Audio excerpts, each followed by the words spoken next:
عمرني حلمت باللي غنتيري بيلانتيات في الماراكان قدام هذا الجمهور الكبير هذا اللي ما كاينش بادي بالويكلو نيشان. واخا هكاك جربت نعطي التيشيرت ديالي للجمهور. هادشي بدا مع الدويره اللي شفتوني ضربت في الماراكانا ولقيت بلي تقدر تخلص باش تيري بيلانتيات وهما اللي كيتكلفوا باش يصوروا. ما خلونيش نحيد السبرديله باش نتيري ولكن طحن.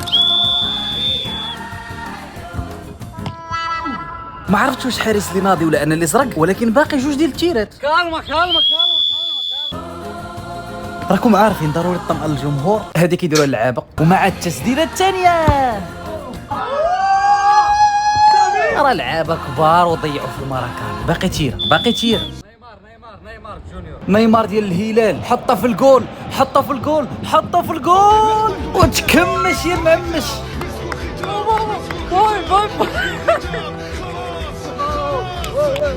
وضروري كان خاصني نمشي نحتفل مع الاشباح ديالي. ثانك يو